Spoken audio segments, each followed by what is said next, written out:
QRM et Orléans n'ont plus que 2 journées en 2025, plus que 2 journées pour essayer de passer les fêtes un petit peu plus au chaud, l'esprit un peu plus tranquille. QRM pour s'éloigner de la zone rouge, Orléans pour essayer de retrouver des hauteurs et s'offrir pourquoi pas une année 2026 palpitante. On va regarder ce que Fabien Valéry nous a concocté. Ça risque d'être ce schéma en 4-4-2, 4-2 à plat, avec quelques choix intéressants. Celui qui nous interpelle le plus, évidemment, c'est le choix dans les cages de titulariser Ouparine Djoko à la place de Kane Bonnefi. La composition d'équipe d'Hervé Della Maggiore, là pas trop de surprises, même si on a quelques doutes sur la position de Celal Bozkurt. On imagine en tout cas qu'il devrait éventuellement jouer en position de numéro 10, on va dire, en soutien des deux attaquants que sont Arthur Lalias et Fad El Koumisti. Et un axe de progression et un axe de motivation pour les hommes de Fabien Valéry.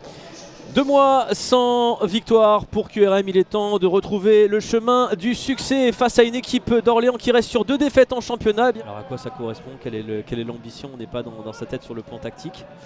Mais oui, je vous écoute. Tout simplement, peut-être dans la première volonté, c'est contrecarrer aussi les animations offensives côté de l'US Orléans qui animent beaucoup sur les côtés aussi. Donc, une première frappe qui va être expédiée, le bon arrêt face à Florent Sanchez da Silva là.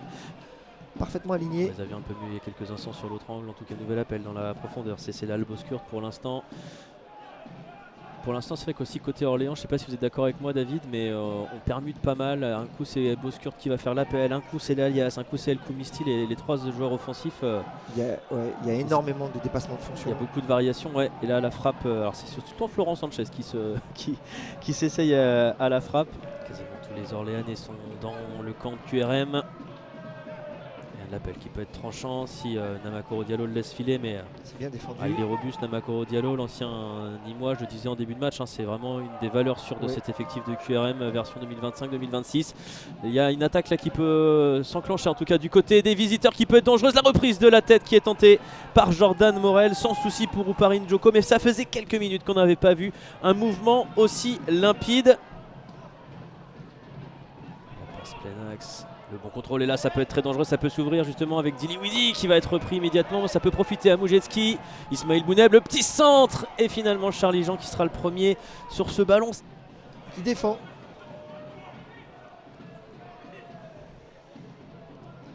Après il faut aussi être...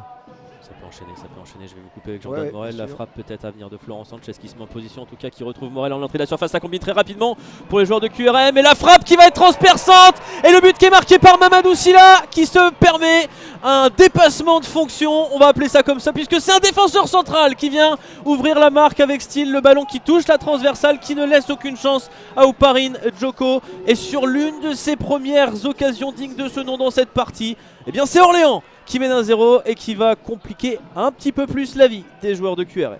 Le bon décalage, Namakoro Diallo qui peut envoyer un centre. Ce sera une tête, celle de Giraudon. Et plein axe, Mehdi Moujetski qui va se retrouver au sol. Ça peut partir en contre. Là, ça peut être dangereux. Là, ça peut fuser avec ce ballon qui va hériter à Fad El Koumisti. 54. Arthur Lalias qui va proposer, El Koumisti qui part dans des dribbles. Oh, la petite passe, elle est magnifique de Fad El Koumisti. Et quel tacle de Jérémy Mounses qui vient sauver un amour de passe.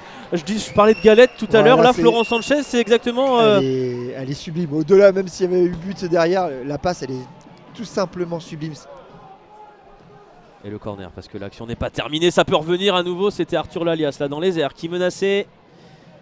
Auteur de 4 buts, le jeune Arthur Lalias, c'est un 2003. Il y a encore Sylla qui se retrouve aux avant-postes. Sanchez, le dépassement de fonction, on en parlait aussi tout à l'heure. Guillaume Cousse qui va avoir le compte favorable. Le centre de Guillaume Cousse, partie de billard dans la surface de réparation. Jordan Morel, la frappe de Cousse qui va accrocher le petit filet extérieur. Ça y est, ils sont partis les joueurs d'Orléans. Donc il faut qu'il veille à ça côté QRM. On attaque à nouveau, c'est bien fait de la part de Celal Bozkurt avec la frappe derrière de Arthur Lalias. Ça va être sauvé par la défense de QRM et Ouparine Djoko qui peut s'emparer de ce ballon. Je dis pas qu'il a été absent offensivement, loin de là. Mais ça vaut un but. Ah, ça vaut, oui, on va le mettre au classement. Ça peut mettre ça peut amener un but. Clairement, on va lui rajouter le 8,1 si vous voulez. Guillaume Cousse plein axe, il peut frapper. Guillaume Cousse, il a la qualité de frappe. Guillaume Cousse, il va mettre la puissance, frapper dans l'axe, mais malheureusement ne pas accrocher le cadre. Et on n'arrête pas de permuter vraiment entre les trois de devant, hein. Des fois c'est Arthur Lalias qui est derrière El Koumisti et Bozkurt. Ça change vraiment. Pas de poste prédéfini. Le principal c'est de respecter. C'est très dangereux avec ce ballon là qui va échapper. Ça peut aller très très vite. Là il y a une situation en or de marquer un deuxième but de la part d'Orléans. Il est presque joué trop scolairement celui-ci. Il y a du mieux en tout cas pour l'instant. Alors il suffit que je dise ça peut-être pour que je porte ma chance. Non, Mehdi Moujevski là il réussit un bon contrôle. Il y a du mieux parce qu'il garde le ballon un peu plus longtemps. Ils sont plus haut sur le terrain.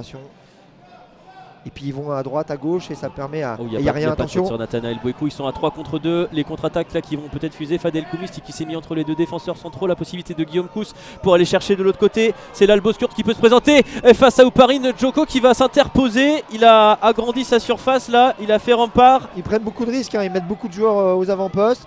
Donc forcément, dès qu'il y a une récupération dans la zone médiane, dans la zone d'approche, et bah tout de suite ils se font contrer et tout de suite Orléans se retrouve en supériorité numérique. Il est passé, Ismaël Bouneb qui peut resservir Lenny Piringuel, le contrôle dans la surface de réparation, la frappe enchaînée, on était à l'extérieur de la surface de réparation. Parce qu'on estime toujours qu'on peut encore apporter. Il y a un avantage à défendre vraiment. Oui, totalement. Le ballon vers l'avant, c'est inexploitable pour Dili. Ça peut profiter à Obiang et à ses partenaires. Oh, la petite déviation de Florent Sanchez, ça c'est du football à tous les étages. Là, le 1-2 longue distance, la frappe de Florent Sanchez derrière et l'arrêt de Paris Djoko. Vers l'avant, vers Achille Anani, ça c'est bien fait. Le relais qui réussit avec Mehdi Moujevski. Là ça peut faire mal. La frappe de Moujevski, elle est arrêtée tant bien que mal par Charlie Jean. Et c'est le premier arrêt de la partie pour lui à la 86e minute. En tout cas le premier arrêt digne de ce nom. Ça peut donner des idées, ça peut donner des ailes à QRM qui va insister avec à nouveau Moujevski. La feinte de centre, le centre au premier poteau c'est Anani. Où on défend un petit peu comme on peut là pour le nouvel entrant Kouroufia Kébé. Mais attention parce que là QRM est bien parti pour tout donner. Surtout donner des sueurs froides aux joueurs du Loiret jusqu'au bout. QRM on le rappelle invaincu depuis 4 matchs face à cet adversaire. Est-ce qu'ils vont réussir à étirer la série à 5? On est sur 2 matchs nuls de suite. Nathanaël Bouekou à l'entrée de la surface de réparation. Le relais est réussi sur Achille Anani. Mais il est serré de près par Jimmy Giraudon. Allez, l'aube du temps additionnel, on y est dans ce temps additionnel. Si on veut piquer, c'est maintenant. Mehdi Moujevski, le ballon est frappé au deuxième poteau. Est-ce que ça peut être repris dans la surface de réparation? On va jaillir Charlie Jean qui a failli commettre une erreur. Est-ce que ce ballon est rentré? Non, il y avait hors-jeu. Finalement, il y avait une position de hors-jeu. Charlie Jean qui a failli commettre l'irréparable. Ouais. Interdiction donc pour le tireur de frapper directement. Il faut trouver un relais. Qui sera ce relais? Comment on va tirer? Est-ce que QRM au bout de cette soirée peut réussir à arracher quelque chose? Ça a été tiré, la frappe et voilà, ça a été contré, vous l'aviez dit. On sort très très vite de son but. Il n'y en aura pas, non, c'est terminé. QRM qui s'incline à nouveau dans ce championnat. 4e défaite de suite. Toujours pas de succès à domicile pour des Normands qui s'enfoncent un petit peu plus dans le doute. Orléans, après 2 matchs perdus, se relance avec une victoire qui va faire du bien. Orléans qui revient dans le wagon de tête.